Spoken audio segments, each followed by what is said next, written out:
Well, this Tuesday, May 1st, will mark 20 years on the air for Inside Indiana Business. And to mark this special milestone, we thought we would dedicate this week's Insiders segment, our discussion, to looking back over the course of the past 20 years at the evolution of the Hoosier business landscape over these past two decades, but also to look forward to what might lie ahead. And here now to help me reminisce a bit, pleased to be joined by noted tech entrepreneur and Grow Indiana Media Ventures co-founder Scott Jones, Indiana Secretary of Career Connections and Talent Blair Milo, who is also a former mayor of LaPorte, and Kiwanis International Youth Programs Executive Director Christina Hale. And welcome one and all to the Insiders for this special edition. I'd like to start by kind of looking back and get all of your thoughts. And Scott, I'll start with you because you were very involved in so many of the things going on 20 years ago when it comes to creating a technology and innovation hub and issues like daylight saving time and connectivity and all those kinds of things. Take us back 20 years ago to what things were like. Right. Well, I had just come back from Boston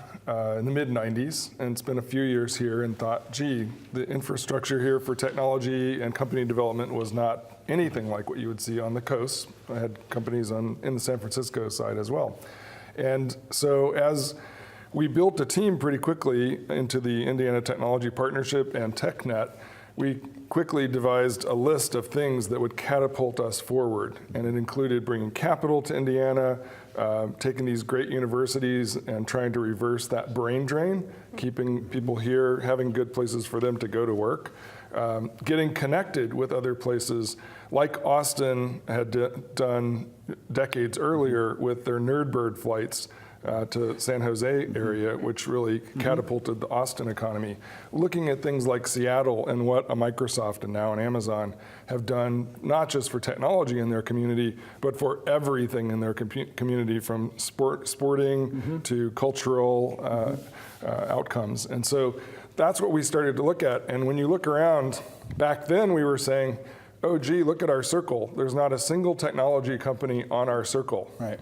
Now look. Yeah, a big difference. It is almost all technology when you count it up, and the tallest building is Salesforce. Right. So, what a difference. You look at nonstop flights to San Francisco, which we did not have for most of these 20 years, and I looked today, and I've been taking these quite a bit because I go back and forth to Hawaii a lot, through San Francisco, and there's nonstops to San Francisco 3 times a day from United and Alaska, and 3 times back.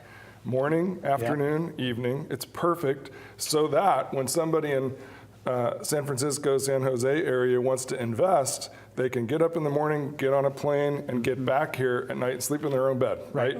And that's what they want if they want to give us their millions of dollars in the top venture capital firms. Absolutely. Christina, your take, you served in the at the Indiana State House, the legislature. Talk about your remembrances of these last 20 years. Sure. It's just been a remarkable time when you consider, too, people now have cell phones they didn't 20 years ago. I mean, we didn't have Facebook. There's a lot of things we didn't have. We didn't have gaming here in our state. So I think just really appreciating the way we live, too. We've now developed a culture of convenience. But I think something else, we've begun to appreciate the role of arts and culture as drivers in economic development. We now sometimes think of growing our cities and employability from a sense of place and opportunity because people live differently. People, Blair Milo's generation, they decide where they want to live and then they find a job. So I think we've been fairly reactive to that.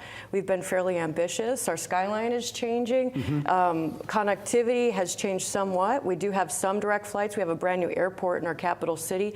But how about developing that second airport in Northwest Indiana and some of our ports too?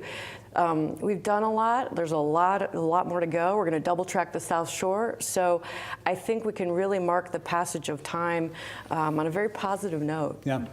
Blair, you were not in public life back 20 years ago, entered in the 2011 or so, mayor of LaPorte. As you think back to your experience as a mayor and the issues you were facing in smaller communities, LaPorte's not small, but smaller communities, talk about.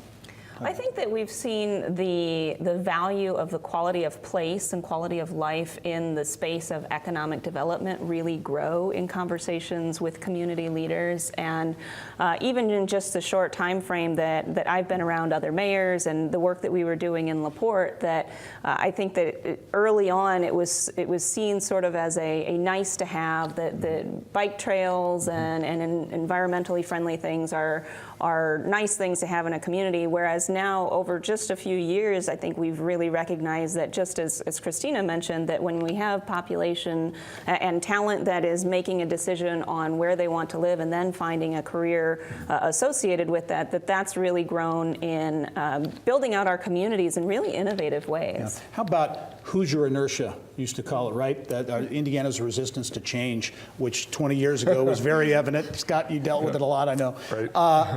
That's, to me, over 20 years has changed a lot, and I think we are beginning to open up and be more accepting of change. Beginning. There's work to be done. But yeah, things like daylight saving time, I tested that as hard as anybody could ever test it. And I think I'm the only guy on the planet who spent $1 million to try and help us see the light. And it took 5, actually 6 years, and a Republican governor, Mitch Daniels, and a Republican Senate, a Republican House, to pass by one vote, and then they try to bring it back every year to like unravel it, right? But if you think about it, and everybody at first when I started attacking it, it had been tried every year for 40 years. But it wasn't until I started saying, no, it really does matter for business. It really does matter for jobs. It really does matter for keeping those students that we send to the colleges, to keep them here in something productive so they can be close to their grandkids, can know their grandparents, right? So it has impact that people don't think about. They just think about school bus on the corner, are the cows going to get up, right? And so those were the kind of arguments I got from around the state. And by the way, this would not have happened for not the small communities around the state finally saying, yes, okay, we understand and we want to move forward. And so we got it done and we haven't gone back on that. But it caused us to lose things like airport hubs, right? We could have had maybe a Delta hub or perhaps a United hub that went to a too busy airport in Chicago. Delta went to Cincinnati at a time when they could have gone here, but why couldn't they? It's because the schedules were all messed up. Twice a year, right? The time we have remaining, we're going to talk a lot about these things. I want to look forward a bit. Blair, in your role, workforce, career, connections, big challenge, talent, keeping people here, that kind of. Talk about your view going forward and how big that talent issue is for the Indiana economy.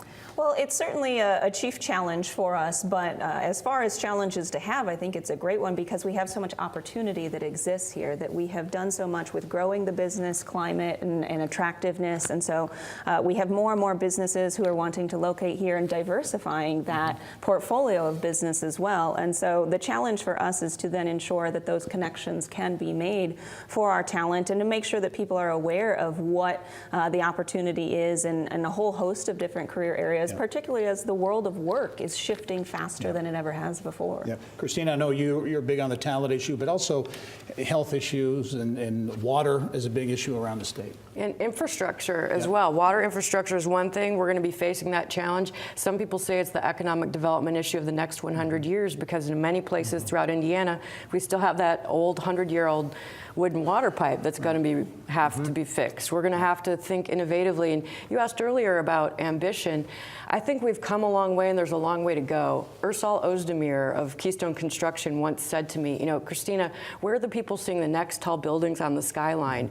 And we have to dream big. And I do worry about us sometimes. We have some collective low self-esteem as Hoosiers. And when we do something big like pull off a Super Bowl with excellence, we kind of think, wow, we did that. So what are those next big, audacious goals that we should be thinking about, like, what do we do for commerce connection, and what do we do about, moving people between our next nearest possible coast, Chicago, and doing it more efficiently and innovatively. Scott, only got 20 seconds. And what are we doing about these potholes?